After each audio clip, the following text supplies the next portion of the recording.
The sports medicine competition at St. Francis High School was started about 4 years ago when we tried to join a national organization and compete in their state competition. Through some bureaucratic mishaps and red tape, they actually lost our paperwork, our submittal, and disregarded all the information we sent us, and we missed the competition.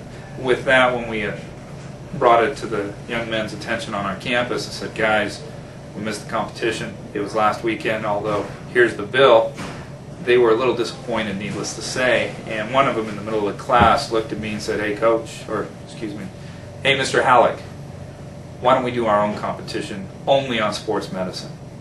I looked at him, thought about it, figured, what the heck, it can't be that hard to do. Little did I know what I was saying back then. It's actually turned out to be a very rigorous undertaking that seems to be really rewarding for the boys and the girls, the young men and the young women that show up. Who's eligible for the competition really comes down to who has a sports medicine, sports therapy, athletic training course in the state of California. We've decided that anybody, whether it's an ROP class, a lab science class, an elective course, or even a health science academy or health academy at their given institution, we would like this to be a sports medicine, sports therapy, athletic training competition. And with that, if you have a class, you're welcome to attend.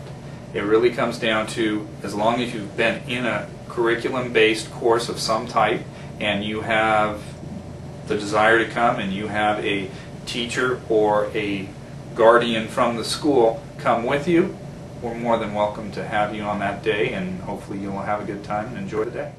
We'd like to say hello to Arcadia, Carson, Coronado, Crenshaw, Culver City,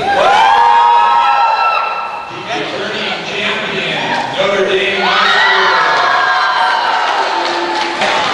School. The competition is broken down into a few different ways. First of them, divisions. We have a rookie division, we have an advanced division. Rookie division is broken into first-year students, students that are interested, or students that are taking the course currently or in the final couple months. So they're in their first year or potentially first semester if it's a one-semester course. They are only paired up against or compete against other rookies. That is it. They will take, along with the advanced division. The advanced division is anybody that has been in a course more than a year.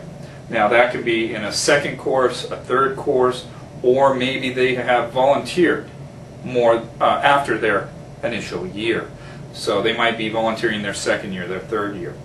We keep the advanced categories and the rookie categories or participants separate. With that, they all take an exam. The written exam is where they first start. The written exam is a 100-question exam. Each question is worth 3 points for a total of 300 points. We have a couple different components. We go over anatomy, physiology, medical emergencies or emergency preparedness, first aid, CPR, American Red Cross standards for child, infant, and adult. AED is also included. We have sports medicine specialty topics, including SOAP notes, evaluations, treatment, rehabilitation, taping, etc. And we combine that with the anatomy portion to make a pretty well-rounded and challenging test. In that test, it's usually, again, matching true-false, multiple choice. Some of that in the matching might be identification of anatomy, might be identification of injuries, fractures, dislocations, etc. We kind of run the gauntlet to give them a real challenging exam. After they have finished that 300-point exam, we do a practical exam. They will have an oral practical consisting of 5 parts. The first part, first question, they're timed for 1 minute. They have 1 minute to answer a emergency medical first aid situation question and demonstrate it. Their second question is going to be an anatomy palpation. Along with their third question, they're going to have a second anatomy palpation. Their fourth question would be a special test or range of motion procedure, and on those last 3, the second, third, and fourth question, they only have 30 seconds to respond. The final question is always a taping procedure. we give the young men and women a list of topics that they should focus on, or an area. This year we focused on the lower extremity. We gave them 3 specific tape jobs that they would be held accountable for, and one of them was on the test. We had 30 different practicals, so nobody really received the same test anywhere near each other. And with that, we got to see how well they taped. So the combination of the five different subparts of the practical, each are worth 20 points, for a total of 100 points. I think this sports medicine competition is a good idea. It allows us to kind of interact with other people from other schools, see how they kind of function in their classes, and it gets us interested in the program itself. So I think it's definitely a worthwhile idea, and we're all happy to be a part of it. They all improve every single year, and this gives them a chance to learn about sports medicine, learn about what athletic training is, better than we actually got to learn. I found out about athletic training when I went to junior college, and these guys get to find out about it in high school. High School Student Trainer of the Year is a new category that we started this year, and really believe that it will be a focus in the next couple of years. Each school is allowed to nominate one senior student that they believe is their top student in their program.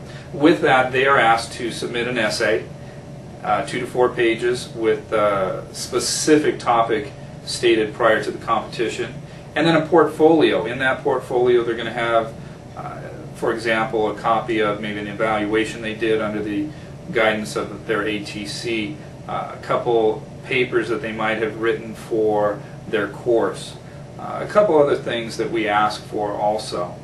With that, they are submitted 6 weeks prior to the competition. We have a panel of judges, independent to the sports medicine program, go over them, grade them, each one's worth 200 points, and then the 5 finalists out of those 400 are asked to then do a presentation the day of the competition. They are asked to do a presentation on any topic interesting them in the sports medicine field. With that, panel of judges comes in, watches their presentation. They're graded on that, again 200 points. We take those 3 combinations plus the practical, the written, total up the all-around points for 1,000 points possible. The individual with the highest point total is named High School Student Trainer of the Year. After the lunch and following the presentations by the High School Student Trainer of the Year, we have, over the past 2 years, decided to have a guest speaker come in and talk with the young men and women about something sports medicine related, as far as interest in the field, maybe a specialty that they've seen throughout the year. I found my groove in athletic training at UCLA. I knew I wanted to do it. Okay? It was my own niche. Medicine, as far as going into pediatrics, was what I told my parents I was going to do all the way until I was 21. This year we received help from an individual who is the head athletic trainer for the Los Angeles Avengers, the Arena Football League team for the Los Angeles area. And he came in and talked about his experiences in the NFL, the Arena Football League, really gave some good information about what it's like to be at the higher levels in the athletic training sports medicine field. So the young men and women look at him, realize that, hey, this might be a field, if he can do it, our educator can do it, why couldn't I? So we're hoping they get something from their special lecture, so to speak. The mission and the goal of this is really to bring together young men and women across the state of California to enhance their knowledge in the sports medicine field. And not just as a competition, but really to bring them together from all over the state, whether that be Northern California, San Diego, or anywhere in between, to let them see that there are young men and women across the state learning the same information and finding out that there's a medical field out there other than becoming a doctor, other than becoming a nurse, and maybe this is a direction in healthcare that they might wish to choose to study when they get into the collegiate level.